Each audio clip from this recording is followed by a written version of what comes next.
Hello नमस्कार विद्यार्थियों, फिर से स्वागत है आपका आज की हमारी नई क्लास में। आज की क्लास का जो टॉपिक है वो बहुत ही महत्वपूर्ण है। राजस्थान हाई कोर्ट चतुर्थ श्रेणी के लिए राजस्थान कला एवं संस्कृति और सामान्य हिंदी यानी कि हिंदी व्याकरण।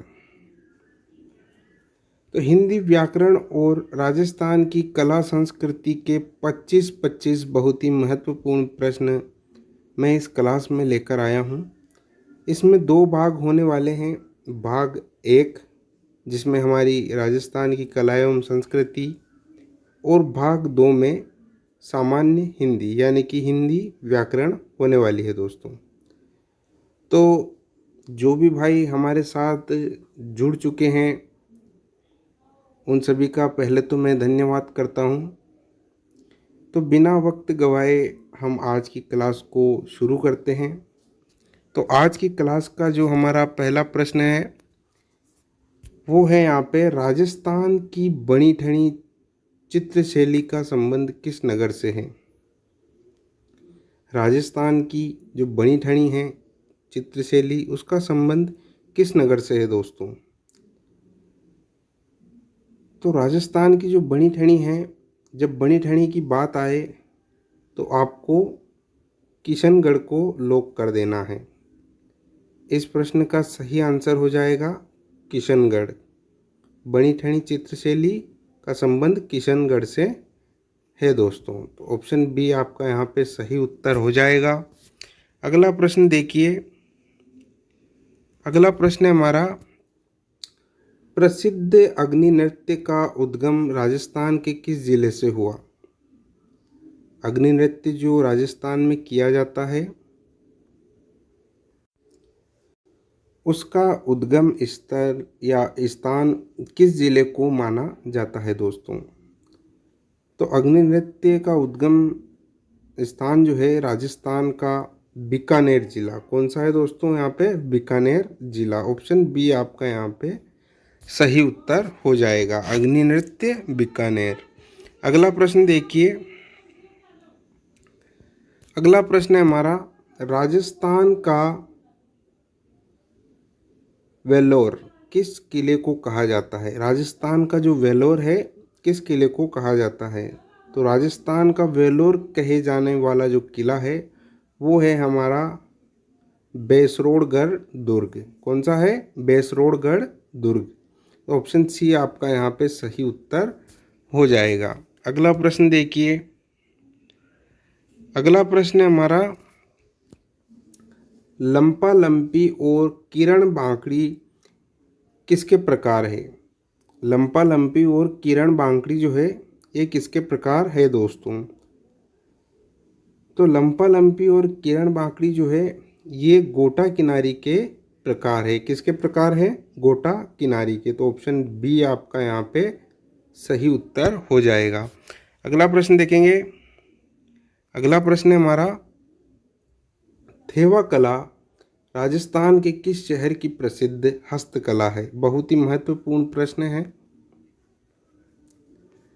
हस्तकला से जुड़े हुए प्रश्न एग्जाम में आते हैं। तो थेवा कला जो है ये राजस्थान के प्रतापगढ़ जिले से संबंधित है दोस्तों। ये प्रतापगढ़ शहर की प्रसिद्ध हस्तकला है थेवा कला। ऑप्शन ए आपका यहाँ पे सही उत्तर हो जाएगा। अगला प्रश्न देखिए।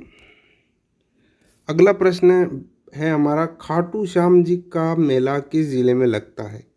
तो खाटू श्याम जी का जो स्थान है, मंदिर है, वो राजस्थान के सीकर जिले में स्थित है। तो मेला भी वहीं लगता है। तो ऑप्शन बी आपका यहाँ पे सही उत्तर हो जाएगा। अगला प्रश्न देखिए। अगला प्रश्न है हमारा, मीराबाई का जन्म स्थान कुड़की वर्तमान में किस जिले में है। मीराबाई का जो जन्म स्थान है कुड़की, वर्तमान में कौन से जिले में है, पाली जिले में। ऑप्शन बी आपका यहाँ पे सही उत्तर हो जाएगा। अगला प्रश्न देखिए। अगला प्रश्न है, उस्ता कला का संबंध किस जिले से है। ये भी इम्पोर्टेंट क्वेश्चन है। उस्ता कला से रिलेटेड प्रश्न एग्ज़ाम में आते रहते हैं। तो उस्ता कला जो है इसका संबंध है दोस्तों बीकानेर से। किससे है? बीकानेर से। ऑप्शन बी आपका यहाँ पे सही उत्तर हो जाएगा। अगला प्रश्न देखिए। अगला प्रश्न है हमारा, राजस्थान में पाबूजी को किसका अवतार माना जाता है? तो पाबूजी को किसका अवतार माना जाता है? लक्ष्मण जी का। किसका? लक्ष्मण जी का। ऑप्शन बी आपका यहाँ पे सही उत्तर हो जाएगा। अगला प्रश्न देखिए। अगला प्रश्न है हमारा, घूमर नृत्य के समय कौन से वाद्य यंत्रों का मुख्य रूप से प्रयोग होता है? तो घूमर नृत्य जो है इसका जिन वाद्य यंत्रों का इसमें मुख्यतः प्रयोग होता है वो हैं ढोलक और मंजीरा। ढोलक और मंजीरा के साथ इस नृत्य को किया जाता है दोस्तों। तो ऑप्शन ए आपका यहाँ पे सही उत्तर हो जाएगा। अगला प्रश्न देखिए। अगला प्रश्न है हमारा, पिछवाई कलाकृतियाँ किस देवता से संबंधित है? ये पिछवाई कलाकृतियाँ जो है वो संबंधित है दोस्तों भगवान श्री कृष्ण से। ऑप्शन बी आपका यहाँ पे सही उत्तर हो जाएगा। अगला प्रश्न देखिए। अगला प्रश्न है हमारा, राजस्थान का अबुल फजल किसे कहा जाता है? तो राजस्थान का अबुल फजल कहे जाने वाला जो है वो कौन है? मोहनोत नैन सिंह। कौन है?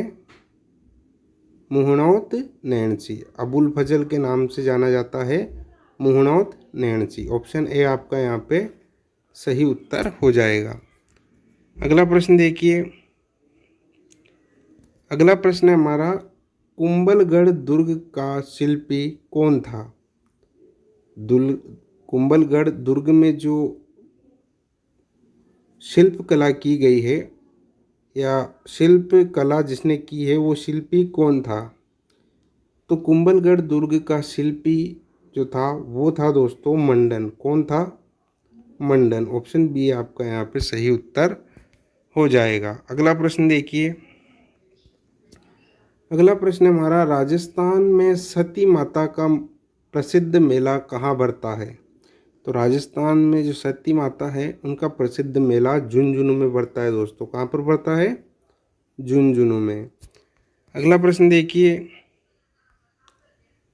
अगला प्रश्न है हमारा, लैला मजनू की मजार राजस्थान में कहाँ स्थित है? इम्पोर्टेंट क्वेश्चन है दोस्तों। तो लैला मजनू की मजार जो है वो राजस्थान के श्री गंगानगर में स्थित है दोस्तों। कहाँ पर है? श्री गंगानगर में। ऑप्शन ए आपका यहाँ पे सही उत्तर हो जाएगा। अगला प्रश्न देखिए। राजस्थान की मरु कोकिला किसे कहा जाता है? इम्पोर्टेंट क्वेश्चन है, कई बार एग्जामों में आया है, इसे याद रखना। मरु कोकिला कही जाने वाली जो महिला है वो है अल्लाह जिलाई बाई। कौन है?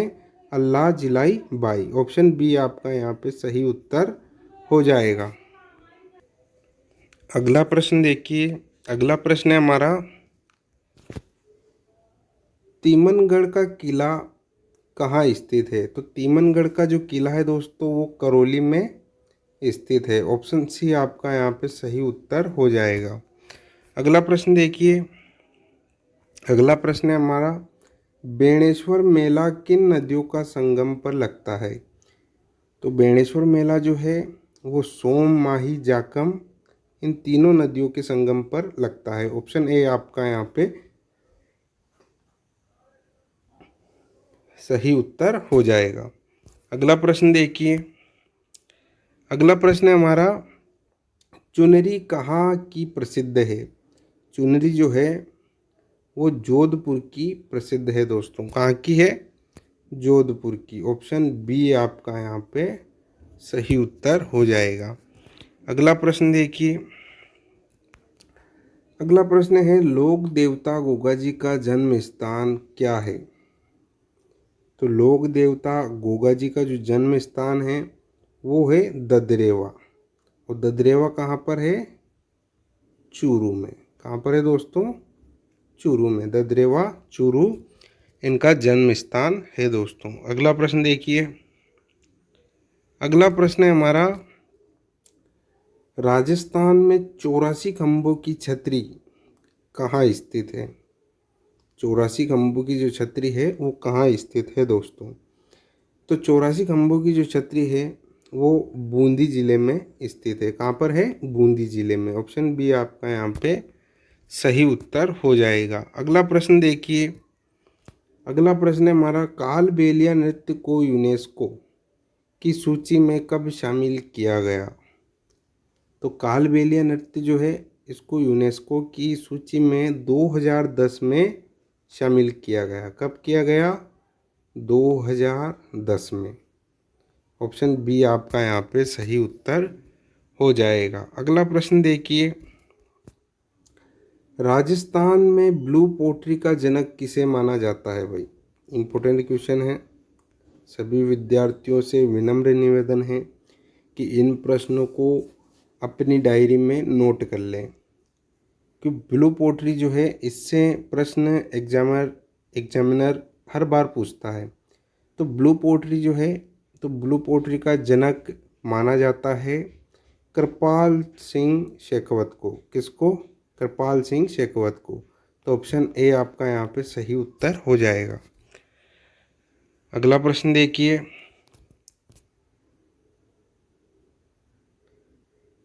सम्यक दर्शन किस धर्म से संबंधित है? तो सम्यक दर्शन जो है वो जैन धर्म से संबंधित है दोस्तों। ऑप्शन बी आपका यहाँ पे सही उत्तर हो जाएगा। अगला प्रश्न देखिए। ये प्रश्न भी बहुत इम्पोर्टेंट है। मूसी महारानी की छतरी कहाँ स्थित है? तो मूसी महारानी की छतरी जो है वो अलवर ज़िले में स्थित है दोस्तों। कहाँ पर है? अलवर ज़िले में। अब यहाँ से हमारा भाग 2 हिंदी व्याकरण शुरू होता है। 25 बहुत ही महत्वपूर्ण प्रश्न हिंदी व्याकरण के अब इस क्लास में होने वाले हैं। तो क्लास को पूरी ध्यान से देखना, बीच में से छोड़कर मत जाना। और जो भाई चैनल पर नए हो वो चैनल को सब्सक्राइब कर लें ताकि ऐसे ही वीडियो आपको मिलते रहें। तो भाग 2 में हिंदी व्याकरण के 25 बहुत ही महत्वपूर्ण प्रश्न अब होने वाले हैं। यशोदा का सही संधि विच्छेद क्या है? ध्यान से देखिए। यशोदा का जो संधि विच्छेद है उसका सही रूप क्या है आपको बताना है। तो यशोदा का जो सही संधि विच्छेद है वो है यश धन दा। कौन सा है? यश धन दा। ऑप्शन बी आपका यहाँ पे सही हो जाएगा। अगला प्रश्न देखिए। अगला प्रश्न है हमारा, यथाशक्ति शब्द में कौन सा समास है? तो यथाशक्ति शब्द में अव्ययी भाव समास है। कौन सा है? अव्ययी भाव। ऑप्शन बी आपका यहाँ पे सही उत्तर हो जाएगा। अगला प्रश्न देखिए। अगला प्रश्न है, आमीष का सही विलोम क्या है? तो आमीष का जो सही विलोम है वो है हमारा निरामीष। कौन सा है? निरामीष। ऑप्शन बी आपका यहाँ पे सही उत्तर हो जाएगा। अगला प्रश्न देखिए। अगला प्रश्न है, जल का पर्यायवाची शब्द कौन सा है? तो जल का पर्यायवाची देखकर बताओ। तो जल का पर्यायवाची हो जाएगा नीर। कौन सा हो जाएगा? नीर। ऑप्शन ए आपका यहाँ पे सही उत्तर हो जाएगा दोस्तों। अगला प्रश्न देखिए। अगला प्रश्न है हमारा, राजा का विलोम शब्द क्या है? अब यहाँ पर बहुत से बच्चे कंफ्यूज हो जाते हैं। राजा का, बहुत से बच्चे राजा का विलोम रानी लिखकर आ जाते हैं। क्या लिखकर आ जाते हैं? राजा का रानी। लेकिन राजा का जो विलोम शब्द है वो रानी नहीं होता है। राजा का जो विलोम शब्द है वो होता है हमारा यहाँ पे रंक। कौन सा होता है दोस्तों? रंक। राजा का विलोम रंक। ऑप्शन सी आपका यहाँ पे सही उत्तर हो जाएगा। अगला प्रश्न देखिए, लंबोदर में कौन सा समास है? लंबोदर शब्द जो है इसमें कौन सा समास है दोस्तों? तो लंबोदर में बहुवीर्य समास है। कौन सा है? बहुवीर्य। ऑप्शन बी आपका यहाँ पे सही उत्तर हो जाएगा। अगला प्रश्न देखिए, पवन का सही संधि विच्छेद है। ये भी इम्पोर्टेंट क्वेश्चन है। पवन का जो सही संधि विच्छेद है वो हो जाएगा हमारा यहाँ पे पो धन अन। कौन सा? पो धन अन। ऑप्शन बी आपका यहाँ पे सही उत्तर हो जाएगा। अगला प्रश्न देखिए,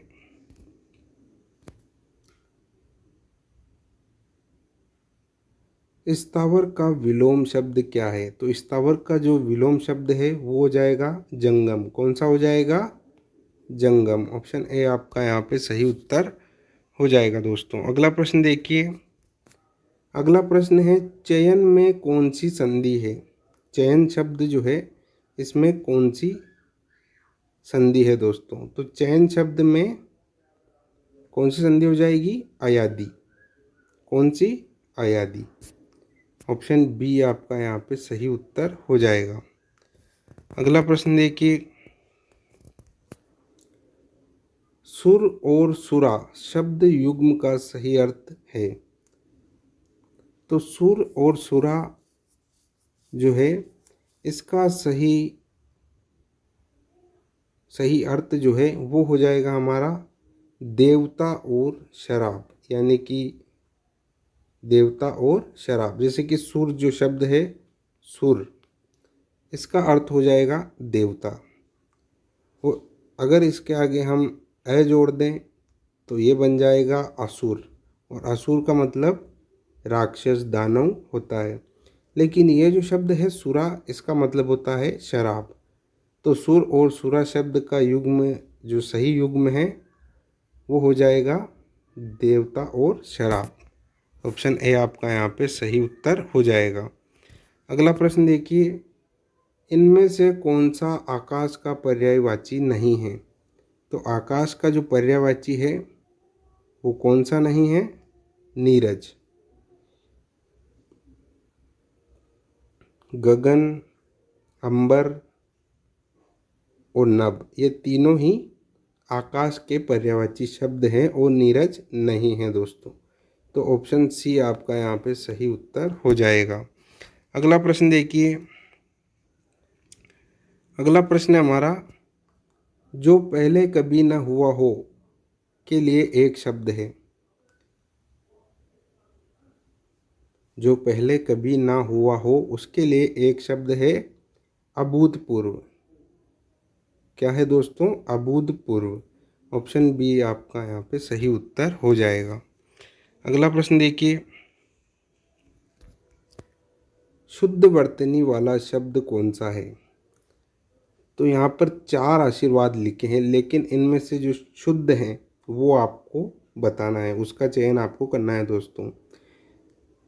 तो इन चारों में से जो सही आशीर्वाद है वह कौन सा है? तो ऑप्शन सी वाला जो आशीर्वाद है दोस्तों, ये हमारा शुद्ध वाला हो जाएगा, शुद्ध शब्द हो जाएगा। तो ऑप्शन सी आपका यहाँ पे सही उत्तर है दोस्तों। अगला प्रश्न देखिए,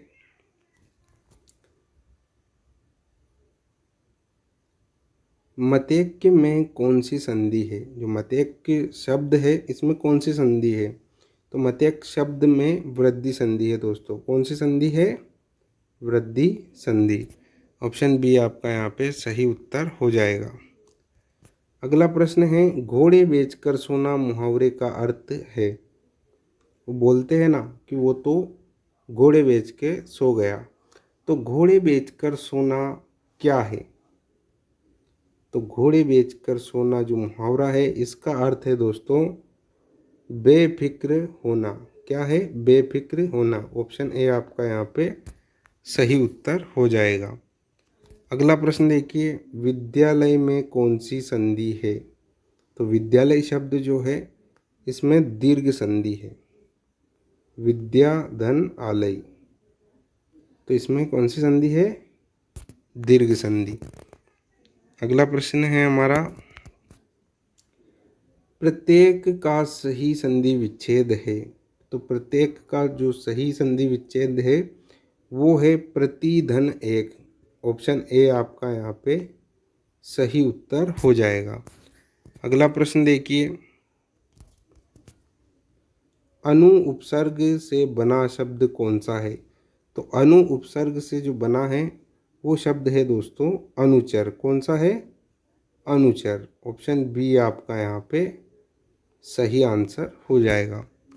अगला प्रश्न देखिए,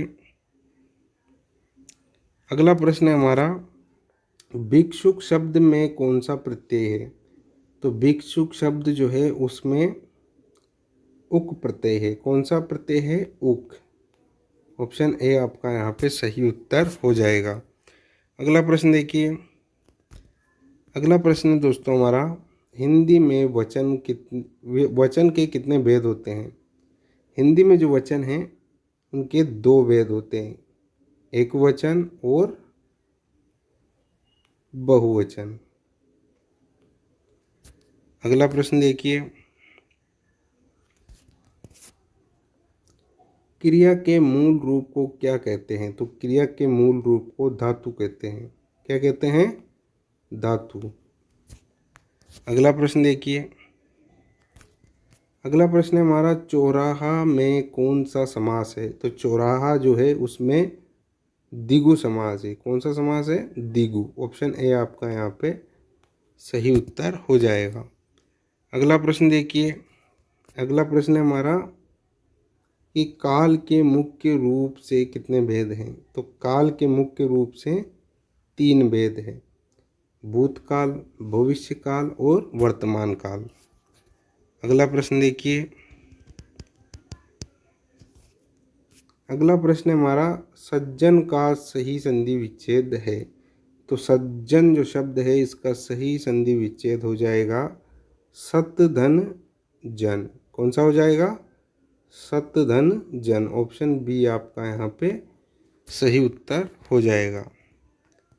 आज की क्लास का हमारा आखिरी प्रश्न है दोस्तों, वो है अग्नि का सही पर्यायवाची शब्द है। तो अग्नि का जो सही पर्यायवाची शब्द है वो है दोस्तों अनल। कौन सा है? अनल। ऑप्शन बी आपका यहाँ पे सही उत्तर हो जाएगा।